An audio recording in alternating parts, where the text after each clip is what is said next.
Aaron, how is your thumb and how are you doing? Yeah, thumb's all right. It was nice to get a day off today, do a little rehab.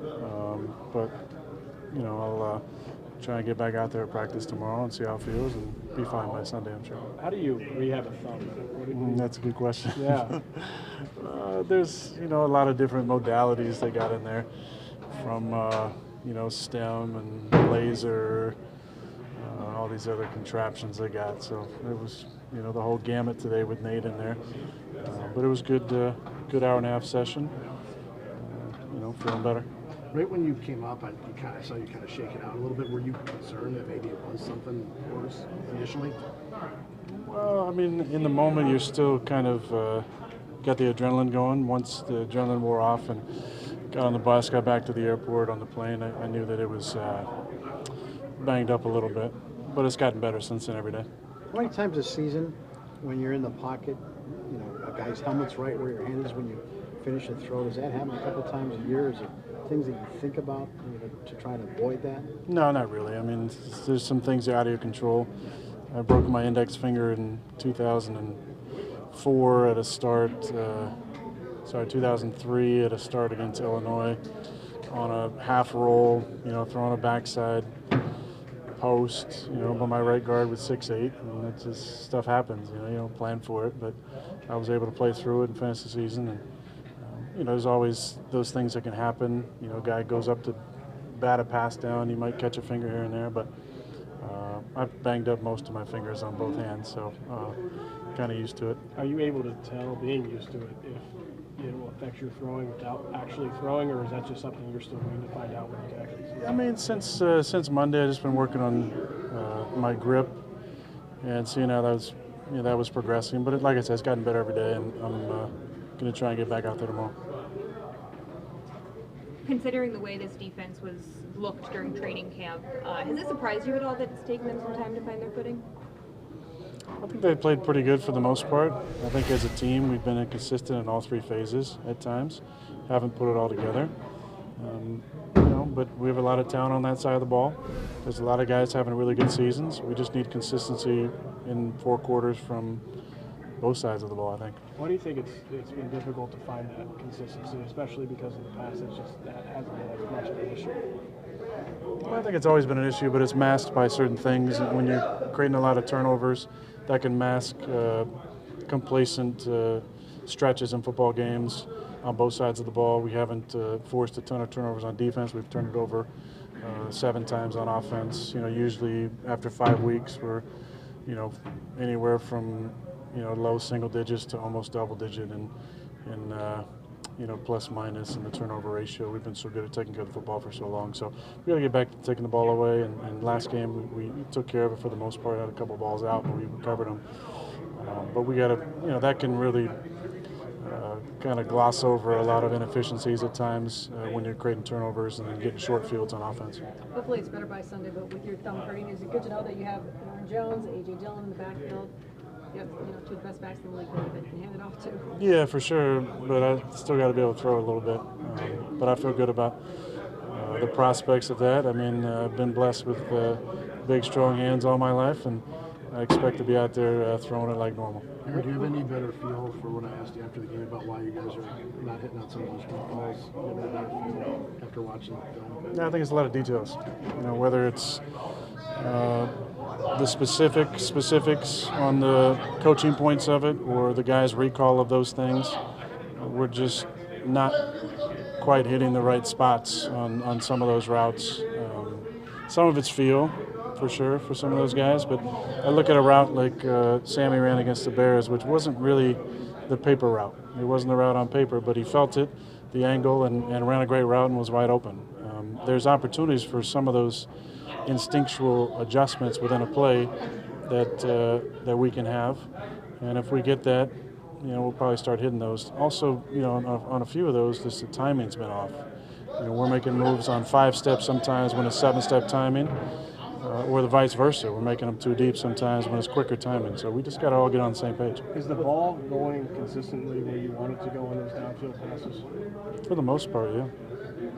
With everything going on in Denver, I'm just wondering, you had so much more success your second and third year working in Hackett's system. Can you relate at all to what Wilson struggles right now? Is it just a tough offense to kind of get the hang of that you need time, or? Well, it's tough when you've been in a different style of offense for sure. Hack's my boy. I love him. Not sure exactly what he's running. When he was here, we were running Matt's system. This is the Shanahan system down through to all the different iterations of various coaches who are now head coaches running the system. Nate's been around a lot of different systems. He grew up around the West Coast offense. So I'm sure it's a blend of West Coast concepts, Shanahan concepts, stuff he did in Buffalo and Jacksonville. It's always tough when you're changing the verbiage. We had, kind of an up and down year the first year and then really took off the second year. Back to the deep ball stuff, Aaron. Is it going to be harder and harder to run an offense if you just have to throw short all the time? Not really. We just want to be efficient, Bill. Wherever we're getting the ball down the field, that's how we're going to do it. We'd obviously like to hit some of those chunk plays. A lot of them have been off-schedule stuff. It's been, second, third window stuff, on the move stuff. We got to start hitting some of those in the pocket things. We get opportunities, but a lot of it's just been the little details in some of the routes. And you mean the receivers not being on the same page. I guess I'm just wondering, though, are defenses crowding you guys a bit more, knowing that you guys have completed a lot of It just depends. There's been a few games where there's a lot of too high. Last week was a mix of both. It just depends on what we're doing. Teams going to try and take away Aaron and AJ for sure. But we have a lot of different things we can do, not just against 7-man box, but against 8-man box. And, we just got to, when we run the ball well and stick to it, that's going to give us more opportunities for some of the down the field stuff, I think. How do you teach guys the instinctual feel on those deep balls when they're new to you and they haven't had a lot of reps? Well, you got to rep it, then you got to show it. You got to show some of those clips and then be able to coach what's going on, on those clips. So I've always said there's a paper offense and there's an on-the-field offense, and we just have to transfer some of those, and then the expectation of what's going to happen out there, allowing our instincts to kind of take over when it's not kind of cookie cutter like it is on the paper. It seems like you and Matt have been really cohesive the last couple of years as far as play calls, getting things right, whether it's you checking for the line of scrimmage, whether it's the calls he makes from the sideline. Does that get more difficult in the tight moments at the end of the games, like we saw the third and fourth down one? What do you mean? Like, is it more difficult? You said on McAfee yesterday that you came over and you had a play you wanted to run on third down, and he had a play that maybe he wanted to run. Is that conversation in that 40-second span or that 20-second span where you guys are talking about the next play, is that difficult? No, I think it gets easier, when there's a trust there about things that have been done. I think there's a number of different calls throughout the game that we could have executed better, even in that situation there. I think it's a good learning experience. It sucks that we got to go through an L to deal with that, but there's a lot of trust on both sides. Randall had himself a day Sunday. It was the most catches he had in the game in a long time. Was there something the Giants' offense was doing different to open that up? Not really. He got a ball on the scramble drill early to get him 40. He caught a toe tapper on the sidelines on the scramble. We made an adjustment that we talked about like on Friday on the 2-minute drive for explosive gain, and then the other ones were just run alerts mostly. So he's such a talented guy and can still do it, but it's not like we're calling a bunch of plays for him. I think none of his catches were on calls where he was the designated number one on the play. We just got to it based on the look. Okay, because one of the things I was wondering, and tell me if I'm just totally off here, but as Romeo emerges, defenses might adjust to that and he might become more of a central focus of their game plan. I don't know if he's there yet, but I didn't know if that was connected. No, not really. I think it's, it's the matchup. We like the matchup with him in the slot. And a lot of the stuff we had during the week was stuff over the middle of him and Allen and Bobby. Some of it we didn't get to.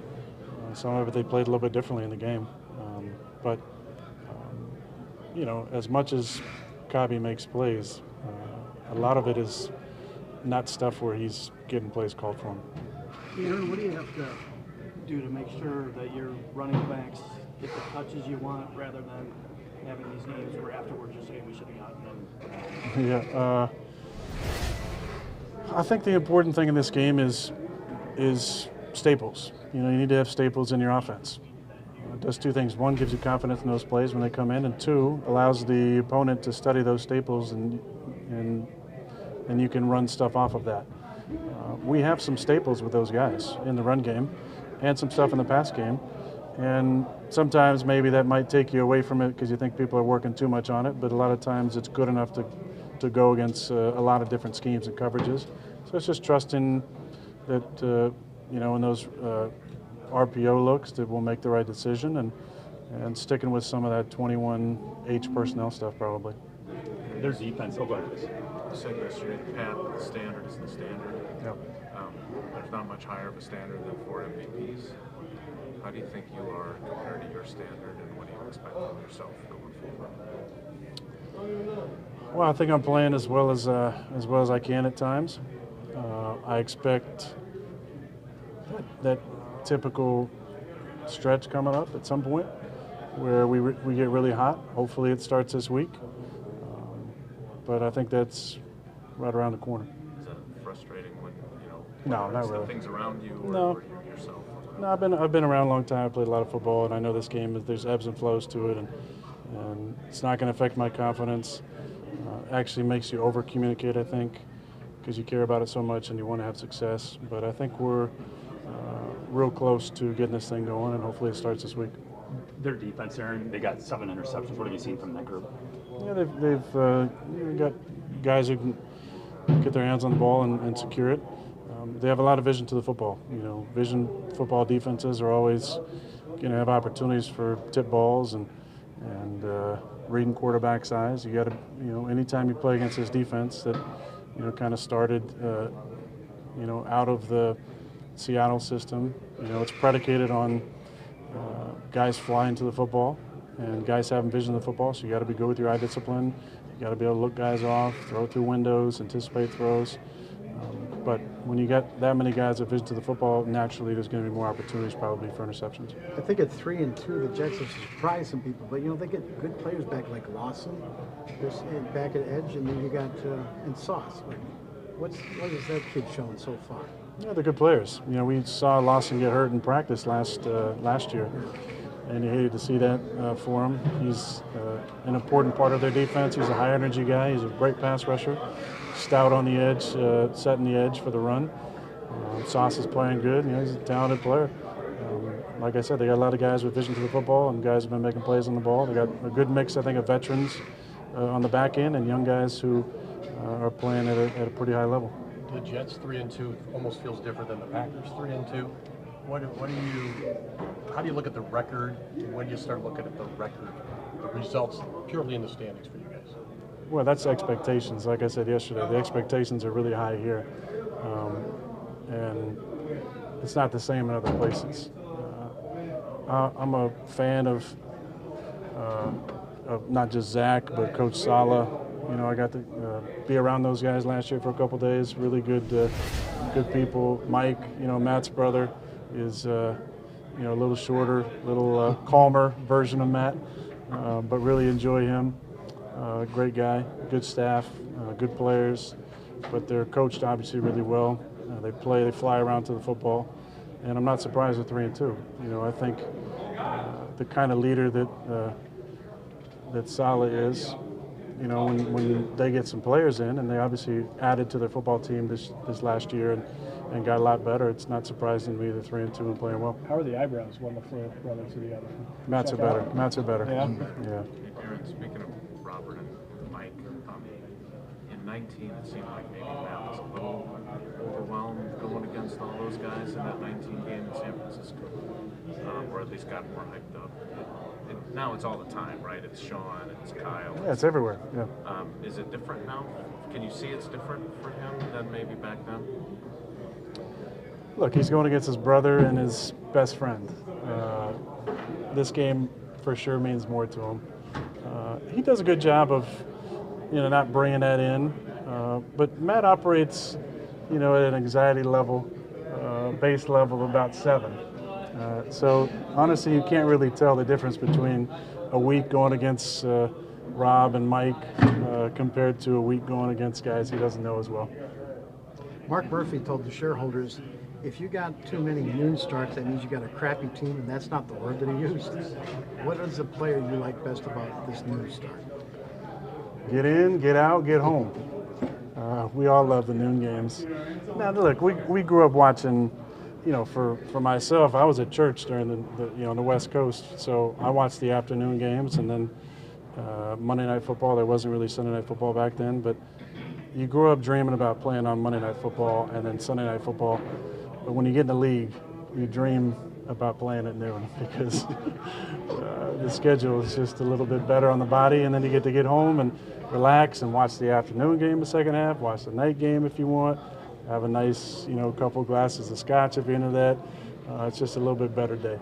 Aaron, going back to the deep balls real quick, who's on the teaching tapes? Or on the clips? Oh, we all are. Who do you use? Yeah, we all are. Oh, but who's on it? 87 a lot. Jordy is- 87, 17, yeah. Mostly those guys. Every now and then 85 might pop up, 89 with a contested catch, but 87 and 17 for the most part. So how do you use that with the guys? Because to me, I don't know, maybe nobody else, but that's really interesting to me how you use that. With the current 87 and current 9 and 7. It's the why. It's always the why. What are we trying to accomplish on this play, and why do we do it a certain way? So we just get to understand the why to allow us to play free out there and react. When a player is thinking, they're always going to be slower. They're going to count their steps. They're not going to be free-flowing. And so how can we get them to understand the why of the concept to be able to play free and then react to whatever they see? There's feel to any route. There's art to any route running. The vertical stuff, is there any more instinctual feel to being able to get on the same page with those than another route, or is it just the same? It comes down to a lot of the same stuff. It's all about timing. Like I always say, the most important thing for a receiver is to be open on time, not to run the perfect number of steps or